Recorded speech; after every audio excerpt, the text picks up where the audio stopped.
이스라엘 왕 여로보암 제27년에 유다 왕 아마사의 아들 아사랴가 왕이 되니 그가 왕이 될 때에 나이가 16세라 예루살렘에서 52년간 다스리니라. 그의 어머니의 이름은 여골리아라 예루살렘 사람이더라. 아사랴가 그의 아버지 아마사의 모든 행위대로 여호와 보시기에 정직히 행하였으나 오직 산당은 제거하지 아니하였으므로 백성이 여전히 그 산당에서 제사를 드리며 분향하였고 여호와께서 왕을 치셨으므로 그가 죽는 날까지 나병 환자가 되어 별궁에 거하고 왕자 요담이 왕궁을 다스리며 그 땅의 백성을 치리하였더라. 아사랴의 남은 사적과 행한 모든 일은 유다 왕 역대지락에 기록되지 아니하였느냐. 아사랴가 그의 조상들과 함께 잠에 다윗 성에 그의 조상들과 함께 장사되고 그의 아들 요담이 대신하여 왕이 되니라. 유다의 왕 아사랴의 제38년에 여로보암의 아들 스가랴가 사마리아에서 6달 동안 이스라엘을 다스리며 그의 조상들의 행위대로 여호와 보시기에 악을 행하여 이스라엘로 범죄하게 한 느밧의 아들 여로보암의 죄에서 떠나지 아니한지라. 야베스의 아들 살룸이 그를 반역하여 백성 앞에서 쳐 죽이고 대신하여 왕이 되니라. 스가랴의 남은 사적은 이스라엘 왕 역대지락에 기록되니라. 여호와께서 예후에게 말씀하여 이르시기를 네 자손이 4대 동안 이스라엘 왕위에 있으리라 하신 그 말씀대로 과연 그렇게 되니라. 아멘. 오늘도 하나님의 은혜가 여러분의 삶에 가득하기를 바랍니다. 오늘도 주의 영광이 나타나기를 주님의 이름으로 축복합니다. 우리가 이 열왕기서를 보면서 이제 열왕기서는 남왕국과 북왕국이 함께 기록되어 있다라고 말하고 있죠. 그렇기 때문에 열왕기서를 보면서 남왕국 왕들은 어떠하고 북왕국 왕들은 어떠한가 하는 것을 말하지만은 이것을 특별히 이제 남왕국, 여기서 남왕국에 대해서 이야기할 때는 예루살렘에서 통치하였다 이렇게 표현하고요. 북왕국에서는 사마리아에서 왕이 되었다라고 그렇게 통치하였다라고 이야기를 합니다. 그것은 예루살렘과 사마리아가 남왕국과 북왕국을 대표하는 도시이고 수도였기 때문에 그렇습니다. 그리고 또 특별히 이제 남왕국에 대해서 기록할 때에는 우리가 성경을 읽을 때에 이 남왕국 왕에 대해서는 이 열왕기서에서 자세히 기록하지 않는 이야기들이 있습니다. 그때는 어디를 살펴보느냐 하면 역대기를 살펴보면 됩니다. 역대기에 보면 남왕국의 왕들에 대해서 조금 더 자세하게 기록되어 있는 것을 보게 되죠. 오늘 1절에 보면 이스라엘 왕 여로보암 제27년에 이렇게 말합니다. 보통 이스라엘 하면 북왕국을 이야기하기도 합니다. 이스라엘 왕 여로보암 제27년에 이스라엘 왕 여로보암, 여기서 여로보암은 여로보암 2세를 말합니다. 여로보암 1세는 북왕국을 처음 세운 그런 왕이죠. 솔로몬의 아들 르호보암과 여로보암이 함께 분쟁을 했다가 여로보암이 새롭게 10지파를 데리고 나가서 왕궁을 세우고 그리고 북왕국을 세워서 이제 북이스라엘이라 그렇게 지칭했습니다. 그런데 오늘 여기에 나오는 여로보암은 여로보암 2세라고 말할 수 있습니다. 이 여로보암 2세가 41년 동안 통치를 했습니다. 그러니까 북왕국에서 41년을 통치했죠. 그래서 북왕국에서 41년 통치하는 그 중간에 오늘 본문에 보니까 27년 정도 통치했을 때라는 말입니다. 27년 정도 통치했을 때 남왕국에서 남유다에는 누가 왕이 되었느냐면 아마사의 아들 아사랴가 왕이 됐다 이렇게 말합니다. 아사랴, 이 아사랴의 이름의 뜻, 다른 이름은 우시야 이렇게 표현합니다. 그러니까 이 우시야라는 그런 표현을 사용하기도 하고 아사랴라고 표현하기도 합니다.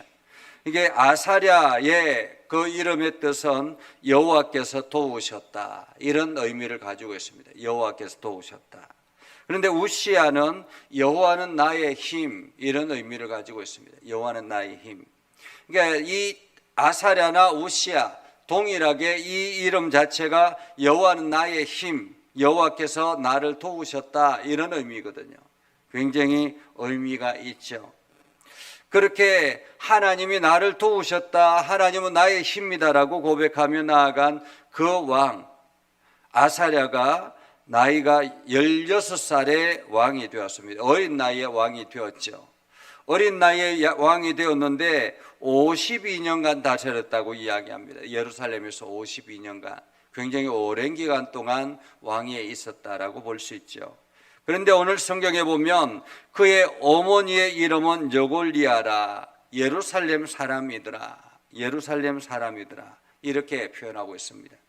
이것은 조금 더 특별한 의미를 가지고 있습니다. 그의 어머니 이름, 보통 이게 어머니 이름은 잘 등장하지 않거든요. 그런데 어머니 이름은 여골리아라라고 표현하고 있는 것을 보면 이 아사랴가 어머니의 영향을 굉장히 많이 받았다라는 의미이기도 합니다. 그렇다면 이 어머니 여골리아는 어떤 사람이었을까라는 거죠. 그 이름의 뜻은 여호와는 능력이 있다라는 의미를 가지고 있고 여호와께서 지배하신다 이런 의미를 가지고 있습니다. 여호와는 능력이 있다. 여호와께서 지배하신다. 다시 말하면 여호와께서 다스리신다라는 의미를 가지고 있습니다. 예루살렘 사람이더라. 예루살렘은 남유다의 정통성을 가지고 있는 사람이기도 하지만은 예루살렘은 성전이 있는 곳입니다. 다시 말하면 신앙의 중심지에 있는 정통적인 사람이었다라는 말입니다. 그렇기 때문에 이 어머니 여골리아는 믿음의 사람이었다. 요즘으로 말하면 목회자의 집안이었다, 장로의 집안이었다, 이런 표현일 수 있겠습니다. 이렇게 믿음의 가정에서 세워졌던 이 여골리아의 영향을 받아서 아사랴도 하나님의 은혜를 깊이 경험했던 사람인 것 같습니다. 그래서 3절에 보면 성경에 이렇게 표현합니다. 아사랴가 그의 아버지 아마사의 모든 행위대로 여호와 보시기에 정직히 행하였으나, 하나님은 중심을 보신다라고 하잖아요. 그런데 하나님이 정직하다, 하나님 보시기에 정직하다라고 한 것은 굉장히 신앙생활을 잘했다 이런 의미를 가지고 있는 것입니다. 신앙생활을 잘했다, 참으로 하나님을 잘 믿었다라는 말이죠. 그런데 4절에 보면 오직 산당은 제거하지 아니하였으므로, 여기서 그런데라는 말은 아쉬움의 표현이죠. 오직 산당은 제거하지 아니하였으므로, 성경의 기자가 보기에 이 아사랴가 정말로 하나님의 은혜로 그 조상들이 행했던 것처럼, 그 아버지가 행했던 것처럼 하나님 보시기에 정직하게 행했는데, 아쉬움은 산당을 제거하지 않았다라는 거예요. 이 산당은, 이 남왕국은 성전 중심의 신앙을 가지고 있는 사람들입니다.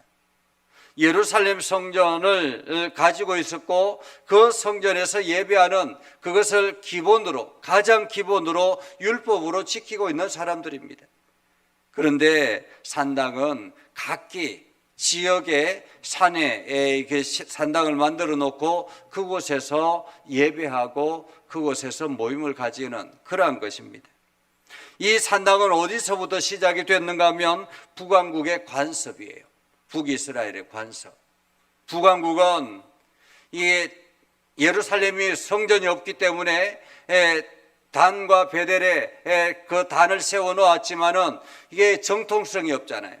그러니까 각 지역마다 산당을 만들어 놓고 그곳에서 예배하도록 왕이 허락해 놓은 것입니다. 그러니까 오랜 전통이 북왕국에 있었던 것이고 이것이 남왕국에도 영향을 주었던 것입니다. 그래서 산당이 곳곳에 있었습니다. 그의 아버지도 보니까 산당을 제거하지 아니하였다라는 것이 늘 하나님의 아쉬움이었습니다. 그런데 오늘 아사랴도 다 좋았는데 산당을 제거하지 않은 거예요. 다시 말하면 나의 신앙의 결단이 굉장히 중요합니다. 나의 신앙의 결단이 나의 후손뿐만 아니라 타인에게 영향을 미치기도 한다라는 거예요.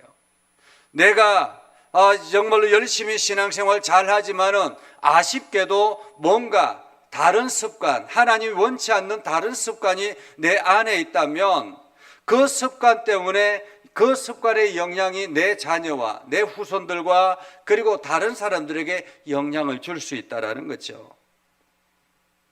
그렇기 때문에 습관을 고치는 게 중요합니다. 오늘 내가 하나님 보시기에 아쉬운 습관은 무엇일까? 하나님 보시기에 원치 않는 습관은 무엇일까? 우리는 우리 자신을 돌아보고 그 습관을 과감하게 고치는 것이 필요합니다. 그래서 그것을 고쳤을 때 나의 후손들이 야, 우리 부모님은 신앙생활 이렇게 잘했어. 그리고 하나님 보시기에도 참 잘했어. 예를 든다면 이런 거잖아요. 이게 술, 담배 이런 것이 우리들에게는 굉장히 큰 영향을 미칩니다.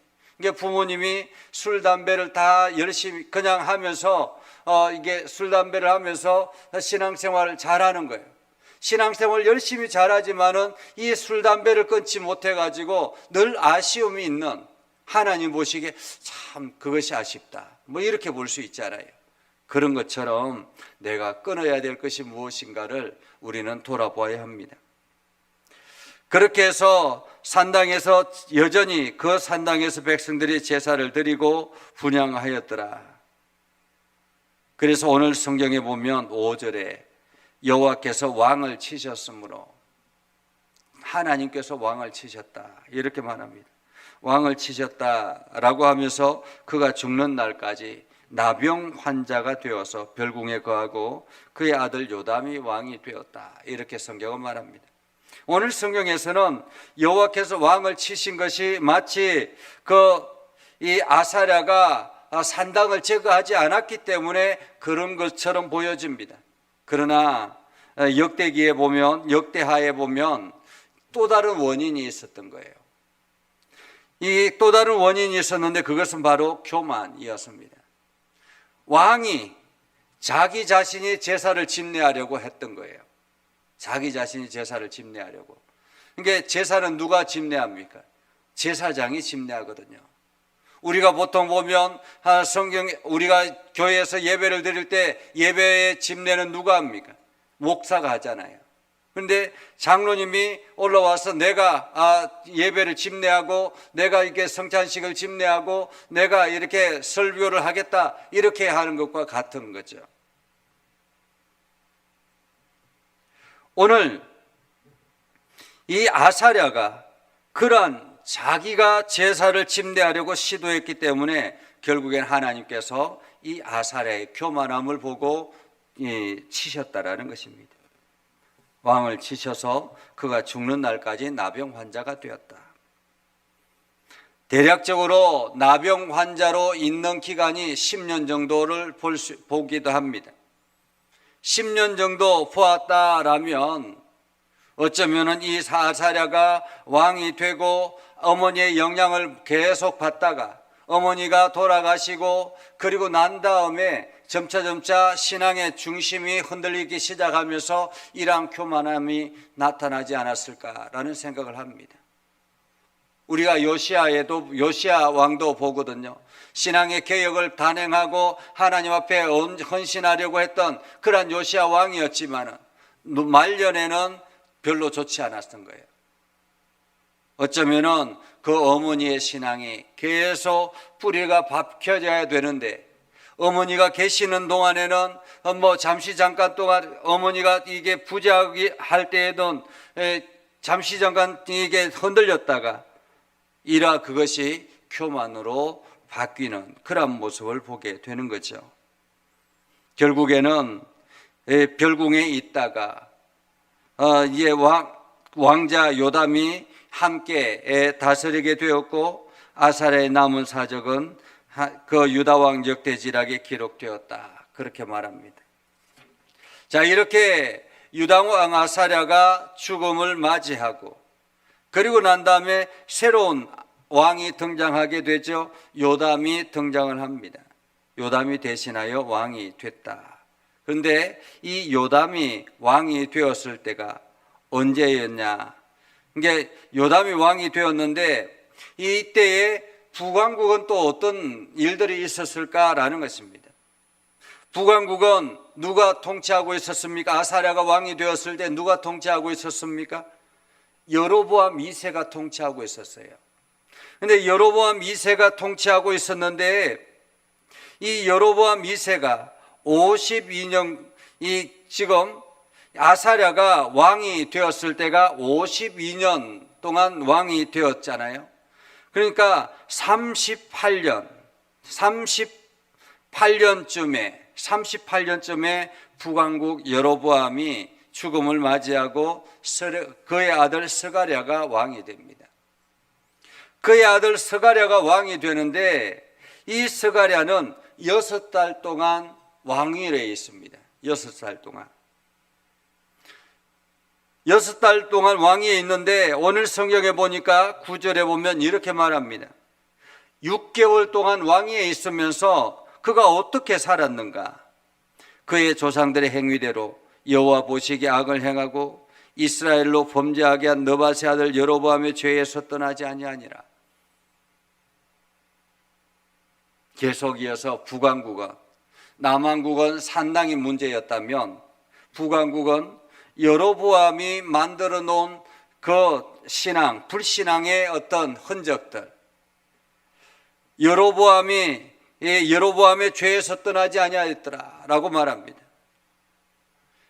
이게 베델과 단에 송아지 우상을 만들어 놓고 그것을 여호와라고 이야기를 하고, 곳곳에 산당을 만들어 놓고 그것을 불신앙적인 요소를 만들게 하고, 이러한 것들이 북왕국의 오랜 신앙의 잔재들이었다. 이것은 하나님이 기뻐하지 않는 일들이었다라는 것입니다. 결국에는 거기에 헌신했던 왕이 스가랴가 6개월 만에 죽임을 당합니다. 왕위에 오르자마자 죽임을 당한 것과 같은 거죠. 6개월 만에. 그런데 10절에 보면 야베스의 아들 살룸이 그를 반역하여 백성 앞에서 쳐 죽였더라. 여러분, 백성 앞에서 쳐 죽였다라는 것은 온 백성들이 보는 앞에서 왕을 죽였다라는 말이에요. 그만큼 이 스가랴가 힘이 없었다, 무능력했다라는 의미이기도 하지만 백성들 보기에 악을 행했다라는 의미이기도 합니다.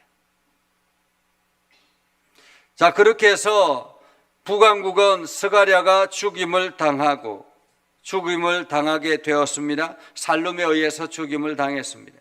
그런데 이것이 하나님께서 이미 오래전에 계획하셨던 일들이었다.